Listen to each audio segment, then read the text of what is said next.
East Coast Breakfast. Finance Minister Enoch Godongwana delivered his budget speech. Now, Yasmin Suleiman, a tax specialist from Bowman, joins us to break it down for us. Good morning, Yasmin. Good morning. How are you? Well, thank you for joining us. So for the, those who who are not encumbered by the numbers game, what's the top line takeaways for Man on the Street? I think the big surprise was there was really not too many surprises in the budget. With an election year, you would have expected more populist kind of proposals coming through. If you think back to the previous years, you would have said, you looked at, increasing grants, fees must fall, those kind of proposals came through. We didn't see a lot of that this year. So what we saw is a very restrained budget, I think very carefully thought out. So no huge shocks to the system. Obviously, there's a lot of devil in the detail, but overall, I think fair and reasonable and conservative. So speaking about the devil in the detail, or the detail in the devil, whatever it is, how do you think that budget speech, like you said, it's an election year, there weren't many surprises. How was it influenced by this? So I think that, I think Treasury tried to walk a tight line. I don't think that they were influenced too much about, a possible change in regime. So I think they did take fiscal prudence quite seriously. We didn't see any big shocks to the system, so we didn't see any increases in the VAT rate, which most commentators discounted anyway. And where the additional revenue is going to come from is from simply not increasing the tax brackets. Now, that's more palatable, I think, to taxpayers because essentially it's not an increase, you just stay where you are, and the effects of inflation takes care of the rest. So it's not obvious that there is an increase, which would be quite different from a case where you have a VAT rate increase or if a few levies were tampered with. Now, in terms of the detail, there are one or two proposals that would have widespread impact. The one that I can think of is, there's a proposal to remove the zero rating on certain fruit and vegetables. So currently, if you go into a shop and you buy whole fruit and vegetables, obviously that's zero rated. And if you pick up a packet of cut fruit and vegetables or frozen fruit and vegetables, those are also zero rated. There is now a proposal for those cut up and frozen or even fresh ones that have been prepared, that zero rating now disappears. And that's an immediate 15% increase on the cost of those kinds of products. And I think there, as I said, the devil's in the detail. I don't think it had too many headlines, but I think given the size of that market, you could see a big increase in the cost of those kind of products to the consumer.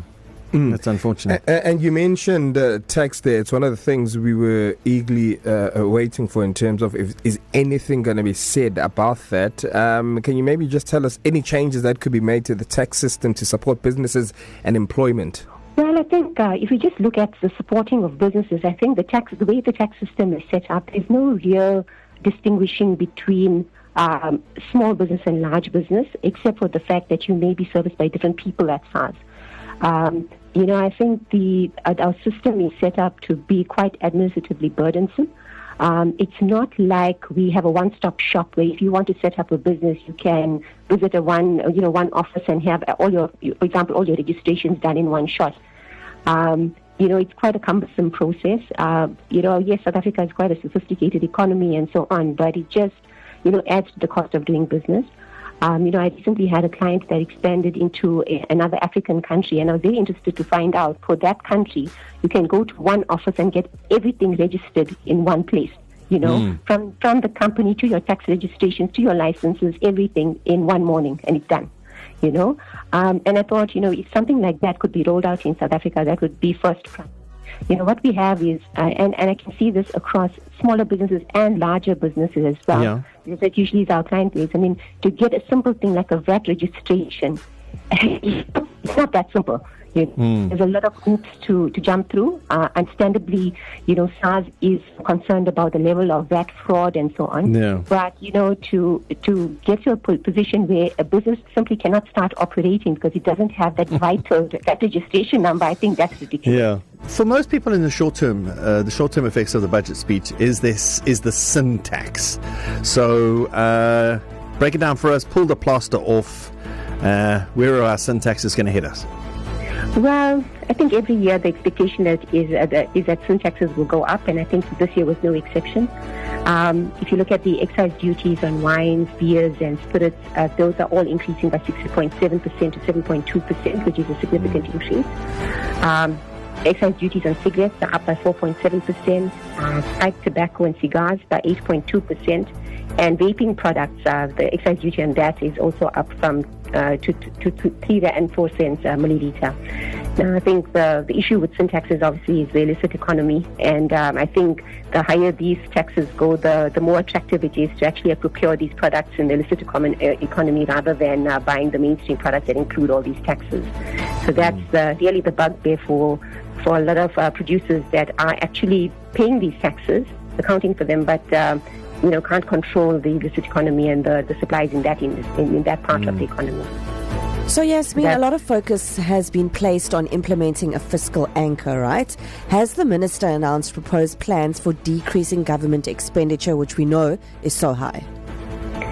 So if you look at the budget for this year, let's just talk about what a fiscal anchor is in the first place, and I think in South Africa's context, it is around debt sustainability, because there is a gap between our revenue in the form of taxes and other types of revenue and the actual expenditure, and we have to finance that difference through debt, and that debt has steadily increased, especially since the COVID years.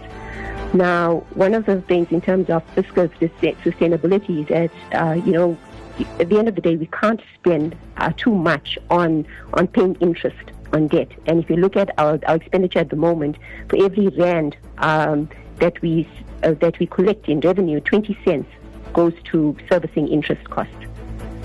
So 20% of our total budget is made up of debt service costs, which is really not sustainable. We should be using that kind of money for funding other government services. So there is really this focus on reducing or stabilizing that debt, and I think they have made strides in that direction.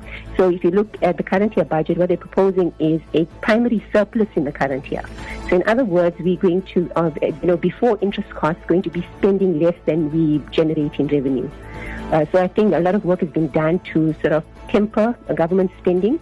There's still allocations towards social services and things like that, but I think they've been very conservative in the way they've budgeted an allocation of expenditure. One hopes that there'll be a lot of measures in place to prevent wastage of expenditure and make sure that the money is spent productively. The other proposal that's come through is in order to pay down some of the debt is to access some of our gold and foreign exchange reserves that are held by the Reserve Bank.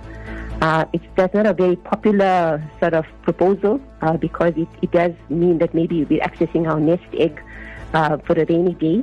But I think they haven't proposed that we're going to access the whole amount of the reserve, but a portion of it. But I think the main thing there is that it must be used in specific circumstances to bring down our debt rather than being spent on operating expenditure. So it needs to be seen how it will be spent when it's drawn down. And then Yasmin, just finally, I need positive vibes there. Just one positive thing we can take. Just some good vibes. Just anything like one. So the positive thing is that we're not going to pay more in fuel levies. We're not going to pay more in VAT, so those are positives. Okay. I think we can commend the government for the National Treasury for being quite restrained. I think in a year where a government is facing the prospect of maybe losing a majority, the impetus is there to spend wildly, to drag us further into debt in order to garner votes, and they avoided that. So I think. It's not like they've neglected the people that are vulnerable. There are increases to grants that have been proposed. It's not like those have been left out.